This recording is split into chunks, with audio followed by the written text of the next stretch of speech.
hate making New Year's resolutions. I feel like I can never stick to them. I feel like I'm like everybody else, the 2 weeks and then I'm done. Yeah. So I'm sure you've seen, you're on TikTok. Wow, it's back. Woohoo. Yeah, it's so bad. Um, but the ins and outs for 2025. So for me, more reading is in and less doom scrolling. Yeah. That is mine. So what are your ins and outs for this year? Yeah, I guess kind of the same thing. I think a big thing for me is, since I've been on tour doing the artist thing, making the leap from songwriter to artist, it's been hard to be in the moment because my entire year is typically planned out on my calendar, and I'm like, okay, that's going to be a really cool day. That's going to be a really cool show. That's going to be really cool, right? And I'm constantly looking ahead, and it feels like it's got my months and weeks and years flying by. So I'm like, I want to be a lot more in the moment, just focus on the day and focus on the song I'm writing today. And yeah, just be more present with my friends, family, and career and I, fans. I love it. That's a good one. Yeah. I was talking with another artist and she said that shots are also out for 2025. Would you agree with that sentiment? She said shots. Shots, no shots this year. Oh, definitely not. Okay. I don't know who that was, but I don't want to party with them. I No. love it. But Okay. I wanted to chat with you about this song. Obviously you're big on TikTok, you're big on social media. I heard that this song that kind of came from something that your mom said Yeah. or grandma would say. So, you know what I mean? I'm sure as a songwriter, your notebook or your notes app is just full of like little one-liners that people have said Absolutely. either at the dinner table or at Red Door or on the road or anywhere. So kind of chat with me about how that came up and why ultimately you felt like it had to be a song.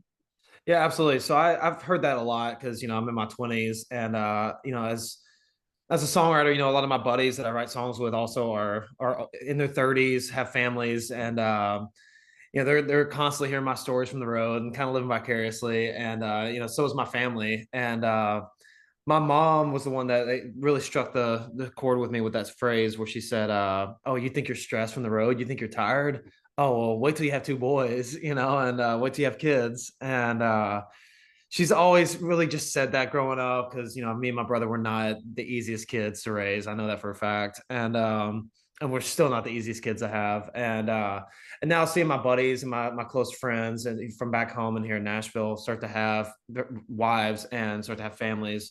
That is their classic go-to is, oh, bro, well, wait till you have kids, dog. And so I finally just sat down. I was like, you know what? I want to write it as a comeback. Like, oh, well, you wait till you have kids. No, and I sat down and I was like, wait, I think I can write this as kind of an imagination of what my life is going to be like when hopefully I do have kids one day. And yeah, I've got to see how next thing you know, the song that I wrote for Jordan really connected with people. And, so many people said like, hey, like, well, wait till you have kids. That song's really going to connect. And so, Yeah. so it's even like kind of channeling that energy into the song and the writing process. So I think we did it justice. And hopefully one day when I do have my own family, I'll be able to listen back to this song. Like I either got it right or I got it wrong.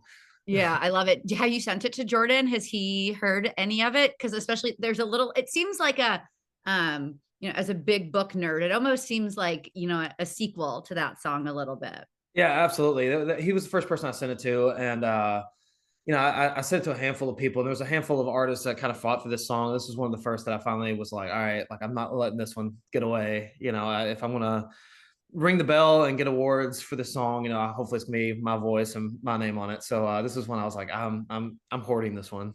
I love it. So I know you just posted this on your social media. Cody Johnson was on that short list of people that were holding this song. So for people that don't know how this works, can you kind of explain how you write the songs and like people maybe would put them on hold or ultimately how Yeah, you yeah. kind of dig into a little bit more ultimately how you came oh my gosh, I can't speak today, came to the decision Yeah. that you're like, no, this song is for me. Absolutely. Well, I'm a sports nerd, and so I think I always compare it to songs are like NFL players, and the artists are the teams, and so the teams are always constantly looking at what players they can pick up and what's going to make them a better team, which is the albums. And so, as songwriters in Nashville, we have publishing deals, which are basically people that just book us writing sessions, and then they take the songs that we write and they try to give them to the people that would sound best singing them. And it's a shot in the dark. Hopefully, your song gets to them at the right time. But I think that with this song, I wrote it with a good buddy of mine and sent it to my publisher, and they sent it to all the dads around the music industry. Any dad that had a record deal, they sent this song to. And I'll give a shout out to the head of my record label, Jimmy Harnan, who heard this song, was like, look, I know you don't have kids, and I know you're single, you're out on the road doing your thing, but like, I think this is the game changer, and this shows people that you're a storyteller and your imagination. And so when I do get asked, like, all right, well, you don't have kids, like, how did you write this song? Like, why does it relate to you? Like, well, Johnny Cash never shot a man in Reno, and That we know of. Yeah. yeah, that we know of, allegedly. But Allegedly. yeah, exactly. But he went down as one of the greatest songwriters and one of the greatest imaginations of all time. And so I'm not even close to that, but that's at least the goal. And I think that's what the song is kind of showing to just songwriters around Nashville. You can write whatever, and they'll find the right home. I love it. So talk to me about being in the studio. I feel like because this song came from such a personal, kind of familial place, I'm sure it was kind of emotional being in the studio. You're like, oh my God, I took this phrase that my mom said, Yeah. and now I'm making a song out of it. And I'm like, not only just making a song out of it, but I'm recording it and putting it out. Can you talk to me about the emotions in the studio a little bit? Oh, absolutely. Yeah, it definitely had me in the feels. And my production process is a little different than I think a lot of people's are. I do all my stuff in my house, and yeah, and so that's usually how I start it. And so just sat down and I was playing the little guitar riff, and then I started to feel it come together. And there's usually a point about like 4 or 5 hours in to working on it that I'm like, oh, I think this is gonna be crazy. This is gonna be really good. And yeah, when I started recording the vocal, is when it started to like really give me goosebumps, and that really never happens. I mean, I'm working on songs every day, every night, and Kind of get numb to it, I'm sure. yeah, it gets a little monotonous. But when a song breaks through the monotony, even just in your heart and through the vocal, I think that's when you know that you're on to something. But then brought a couple buddies in, Jason Massey and Brock Berryhill, to just put the icing on top of the cake with the production. And they sent it to me when I was back home over the holidays, the final. And the video that went like crazy viral of me playing it for my mom was the first time that we heard it. And it was a special moment. It was cool to because my mom did think it was going to be like a sarcastic, because that's my humor. Anybody that knows me knows that sarcasm is my language. And she thought it was going to be like, oh, I'll wait till you have kids, whatever. And it ended up being the emotional moment that everybody saw in there. Oh my gosh, that's incredible. Yeah. Talk to me more about what it was like to hear it for the first time with your mom. Was it awkward or was it special? Like, was there any demo-itis? You're like, no, mom, don't listen to it yet. It's not perfect yet. Or was it just kind Yeah. of perfect that it was raw and kind of this first initial draft? Well, luckily, I had my mom didn't really drink, and luckily we were preparing for a Christmas party at the time, and I had bought a little bottle of Pinot Grigio, which is the only thing she'll attempt to drink, and she had two glasses of it, and I think in the video she's holding her glass of wine that she was nursing, and so that made it a little easier. I had like three of them, and so like I think we had the liquor jacket on for songs, and so it definitely like built the courage up, and also built the emotions up. So I stopped the video after the first chorus, but we continued to listen to the song, and it was just really cool. We just played it over and over all night, and later that night we just went in my truck and just cranked it, and it's really cool to share moments like that with my family. Any of my songs have gone on to do something have always been like my family's favorite songs before they even came out. So hopefully that trajectory continues with this one. I love it. When this goes number one, I'm going to send your mom a bottle of Pinot Grigio. Yeah, please do it. I'll need that address. She'll be Yeah, like, yeah. Oh, who is this bottle from? This is so random. she'll love it. You know what? It'll last forever because she takes forever to kill a bottle of wine. So Not for a couple me. of years. Yeah. So No, yeah, me either. I love it. But now that we have TikTok back, Yeah, which was the most dramatic 14 hours, I think, of my entire life. yeah. It was. Talk to me about what surprised you and maybe what didn't surprise you about the reaction to the song. I feel like your videos on TikTok or just social media in general, the way you record them or whoever record, like the way you just present them, I feel like always just evokes so much emotion. So I think it's very easy for people to like or save or share or instantly jump into those comments. But was Yeah. there something that surprised you maybe a little bit more about teasing this song than songs in the past? Yeah, I think this song always felt like we were kind of sitting on it and just waiting to drop it. I think that it was like that confidence that we knew as soon as we heard the song, and I think that's kind of what made it really organic and easy to film, and easy to think of the moment with my mom and be like, I think everybody has at some point heard that phrase or at least had that moment with their parents, and so it's just kind of easy to wait on that moment. I knew that like once I showed the song to my mom and once she heard it, that was something I wanted to capture, not just for social media, but for myself. I think I'm always going to look back on that. And anytime you capture a moment that's real and organic like that, whatever it does on socials, whatever, but it's going to connect with people that it needs to find. And beyond that, I think that in the writing room, I'm always thinking about the people that are going to hear the songs. And so we just try to film songs or film the videos just to where it spotlights the songs and the lyrics. And so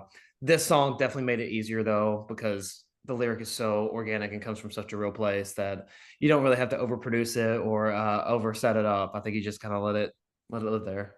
My prediction, and we'll check back in with you this time next year. My prediction is this is going to be the mother-son dance of 2025. That'd be amazing. What are your thoughts on that? I know people love to share mother-son dances on socials. I love watching them because they're all so different. Some are super sappy and some are choreographed. But if your song, I'm going to put that energy out. If your song became that, what would you think of that? That'd be incredible. That'd be incredible. I mean, I think that going to weddings, that's always like the moment that always gets me, because I always think about, my mom and I, when we get to that moment. But even at my brother's wedding, that was the moment that got all of us. And so to be part of people's lives in that way through your songs and through your music, I mean, that's the goal. That's why we do this, and that's why we sit down and write songs. So that'd be so sick. I drink Pinot Grigio to that for sure. Okay, so I might have to fix my ins and outs a little bit. So I will only doom scroll to look for your song at weddings. How about that? Yeah, And there then you go. I'll keep track of it, and then I'll get a hold of you this time next year and be like, Yeah, "We're 5,000 people that did perfect. this." Or it'd be Perfect. really cool if somebody loved you so much and loved the song so much that you got to go to somebody's wedding and sing it live. Would you be opposed to that? I would be sick. I would love that. I would love that. Okay, so you heard it here. If you love this song, hit up Greylan. Maybe he'll come to your wedding and bring the Pinot Grigio. Yep, absolutely. Yep, absolutely. I'll drink your bar out of Pinot Grigio. Got you. Oh my gosh. I know Yeah. the last wedding I went to, we actually drank them out of Coors Light. Um, Sounds like a great time. it was a college friend, and that's what we had kegs of in Yeah. college. And literally, I kid you not, I finally asked them, I don't know, a couple of weeks ago. I was like, how much Coors Light was there? She said they had over 2,000 cans, and we Oh my God. knocked them out. It was a really fun wedding. I was That down for sounds, the that weekend, sounds, but that sounds awesome. That sounds it was great. our last of our friend group. So it was really, really I fun. love it. Yeah. But I've always wanted to ask you this for some odd reason, because I feel like you're such a songwriter first. Correct me if I'm wrong. Yeah. And Yeah. For sure. then, that's kind of really where your heart is, but you also just have such a knack for performing and being this artist. Yeah. Does a song have to have a bridge? Did this song have to have a bridge, or No, does a song in general? oh. Any song.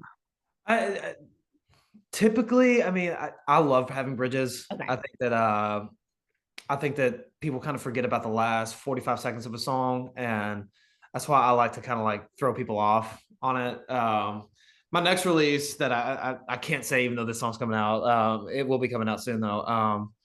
It's got a bridge that people will not see coming from a mile away, and I love doing that. And I think that any of my favorite songs that I've been a part of writing, and any of my favorite songs ever had just crazy bridges that made you go like, it was worth it to listen to the last 45 seconds. So I really try to show extra care to second verses and bridges.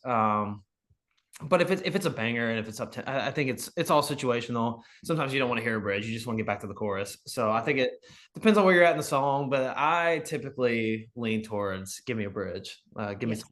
I called it the bridge to nowhere. Yeah, Are we exactly. going anywhere? Like, where are Yeah. we going? Don't So do it for no reason. I will yeah, say that. Don't just just kind of word vomit, like actually have a point to it. But I like to throw one last little twist I love if it. I can find it.